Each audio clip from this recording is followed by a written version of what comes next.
የሩሲያ ጦር ጀብዱን ቀጥሏል። በዛፖሪዥያ ወሳኟን ከተማ መያዙን የገለጸው ጦሩ የዩክሬንን የሮኬት ዴፖ መምታቱን ይፋ አድርጓል። የድሮን መገጣጠሚያዎችም ዶግ አመድ ሆነዋል ብሏል። የሩሲያ የጦር ክፍሎችም በየግንባሩ የዩክሬንን ሰራዊት መደምሰሳቸውን ተያይዘውታል። ይህ እንደተጠበቀ ሆኖ የዜሌንስኪ የቅርብ ወዳጅና ዩክሬንን እያሾሩ ከሚገኙ ባለጸጎች አንዱ የሆኑት ሰው በድንገት ቤታቸው መበርበሩ ድንጋጤን ፈጥሯል። የፍትህ ሚኒስትሩ ቤት መፈተሹም እየተወራ ነው። በሀገሪቱ የድሮን ማምረቻና የኃይል ተቋማት የተንሰራፋው ሙስና መባባሱ የተገለጸ ሲሆን ነገሩ ያላማረው ኤፍቢአይ በጉዳዩ እንደገባበትም ታውቋል። በሌላ በኩል ኢራን ለሂዝቦላህ አስተላልፈዋለች የተባለው $1 ቢሊዮን መነጋገሪያ ሆኗል። ይህንን ክስ ያሰማችው ዋሽንግተን ስትሆን ቴህራን ማዕቀቦችን በጣጥሳ የአቅም እጥረት ሳይበግራት ይህንን አድርጋለች በማለት ክስ አሰምታለች ሀገረ አሜሪካ።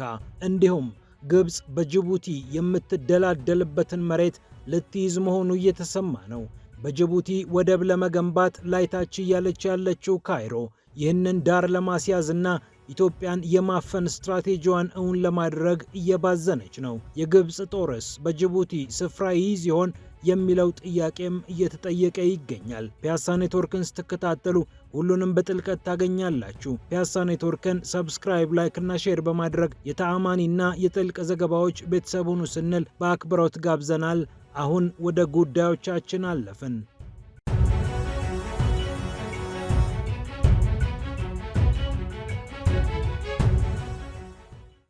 የሩሲያ ጦር ጀብዱን ቀጥሏል።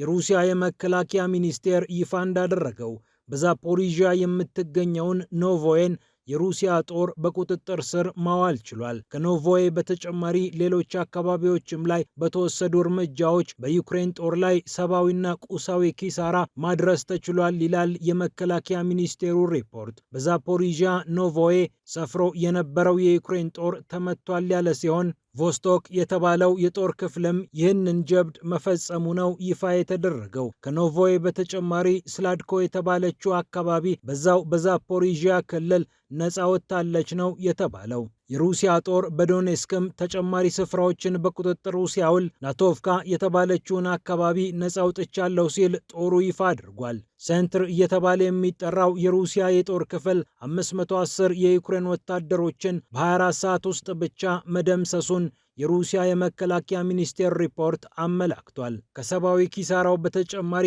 ብረት ለበስ ተሽከርካሪዎችና ሌሎች መሰል ተሽከርካሪዎችም ከጥቅም ውጭ ሆነዋል ይላል ሪፖርቱ።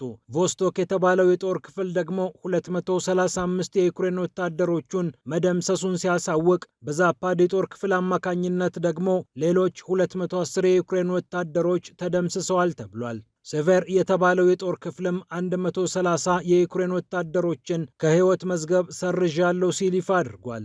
በድኔፕሮም በተመሳሳይ በደርዘን የሚቆጠሩ የዩክሬን ወታደሮች ተመተዋል ተብሏል። ከዚህ በተጨማሪ የሩሲያ ጦር በረጅም ርቀት ተምዘግዛጊ ሃይፐርሶኒክ ሚሳኤሎቹ ጥቃቱን መፈጸሙን የቀጠለ ሲሆን ኪንዛል ሃይፐርሶኒክ ሚሳኤል ጥቅም ላይ መዋሉን ራሻ ቱዴይ ዘግቧል። የዩክሬን ጦር መቀመጫዎችን የደበደቡት ኪንዛይል ሚሳኤሎቹ የዩክሬን ጦር የሬዲዮ መገናኛዎች፣ የኤሌክትሮኒክ ግንኙነት ክፍሎችን ዶግ አመድ ስለማድረጋቸው ዘገባው አካቷል። እንዲሁም የዩክሬን የሮኬት ዴፖ በኪንዛል ሚሳኤል ወደ አመድነት እንደተቀየረም ተሰምቷል። ቪካ እየተባለ የሚጠራው የሮኬት ስርዓት የሚገጣጠምበት አካባቢም ከፍተኛ ጥቃት እንደተሰነዘረበት ታውቋል። ዩክሬን የምትሰራቸውና ረጅም ርቀት መጓዝ የሚችሉ ድሮኖችን የሚገጣጠሙ የሚያከማቸው አካባቢዎችም በሩሲያ ጦር ሰለባ እንደሆኑ አርቲ ዘግቧል።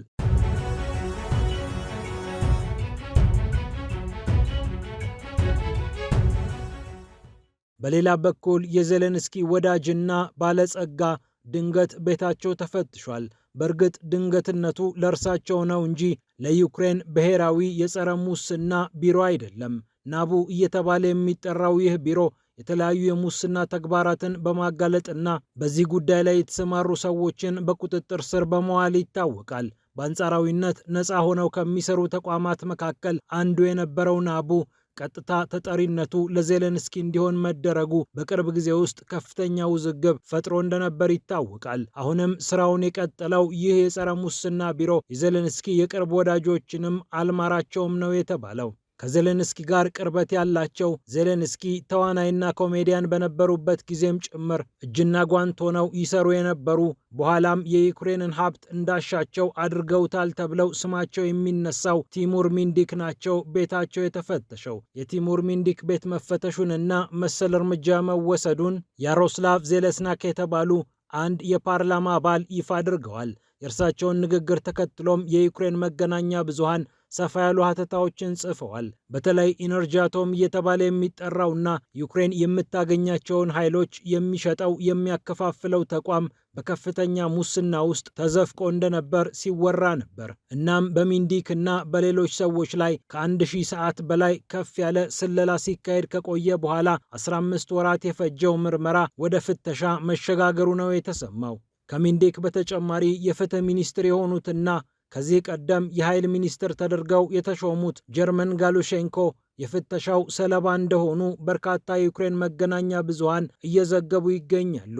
በሀገሪቱ የተንሰራፋውን ሙስና ተከትሎ በተለይም ሚንዲክ ከሌሎች ተቋማት ጋር ያበሩበትን መንገድ የበለጠ ለማጣራት በሚል የአሜሪካው ኤፍቢአይ በምርመራው እንደገባበት ታውቋል። በእርግጥ ብቻውን አይደለም። ናቡ ከተባለው የጸረ ሙስና ቢሮ ጋር ነው ኤፍቢአይ ምርመራውን እያደረገ ያለው ተብሏል። ፋየርፖይንት የተሰኘ ከዚህ ቀደም የፊልም ቀረጻዎችን በማመቻቸት የሚታወቅ ኩባንያ የነበረው ሚንዲክ ወዳጅ ዜሌንስኪ ቤተ መንግስት ገብተዋል ተብሎ ከፍተኛ የመንግስት ኮንትራቶች የሚሰጡት የሀገሪቱን የጦር መሳሪያዎችና የኃይል አቅርቦቶች ስርጭት ጭምር የሚቆጣጠር አደገኛ ነጋዴ ወደ መሆን ተሸጋግሯል በሚል ስሙ ሲነሳ ቆይቷል።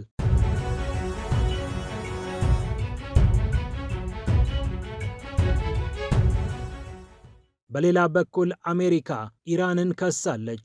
ኢራን ለሂዝቦላህ 1 ቢሊዮን የአሜሪካ ዶላር ሰጥታለች በሚል ነው ዋሽንግተን ክሱን ያቀረበችው። ለሂዝቦላህ ምንም አይነት የገንዘብም የጦር መሳሪያ እርዳታም እንዳይገባ ቡድኑም በሽብርተኝነት እንዲፈረጅ አሜሪካና አጋሮቿ ብርቱ ጥረት ቢያደርጉም ኢራን ግን እነዚህን ማዕቀቦች በጣጥሳ ሂዝቦላህ 1 ቢሊዮን ዶላር እንዲደርሰው አድርጋለች ስትል ዋሽንግተን ክስ አቅርባለች። ራሷ ኢራን በተለያዩ ፋይናንሳዊ ችግሮች ውስጥ ያለፈች ብትሆንም ለሂዝቦላህ ይህንን ገንዘብ ለማቀበል ግን ወደ ኋላ አላለችም ስትል አሜሪካ ከሳለች። የአሜሪካ የገንዘብ ሚኒስቴር ከፍተኛ ባለስልጣን የሆኑት ጆን ሃርሊ ናቸው ይህንን ነገር በአደባባይ ያስተጋቡት። ሂዝቦላህ ላይ ጫና ማድረስ አለብን፣ አሁን ትክክለኛ ጊዜው ነው፣ ሂዝቦላህ ከፋይናንስ ታቅቦ የጦር መሳሪያዎቹንም ፈቶ የሊባኖስ ሕዝብ ሰላማዊ ኑሮ እንዲኖር ማድረግ ይገባዋል በማለትም በሂዝቦላህ ላይ ጫና እንዲኖር ባለስልጣኑ ጥሪያቸውን አቅርበዋል። ሂዝቦላህ ተመታ ማለት ኢራን በቀጠናው ያላት ተጽዕኖ ቀነሰ ማለት ነው ብላ የምትገመግመው ዋሽንግተን በሂዝቦላህ ላይም በኢራን ላይም ያሉ ተጽዕኖዎች እንዲቀጥሉ ትፈልጋለች።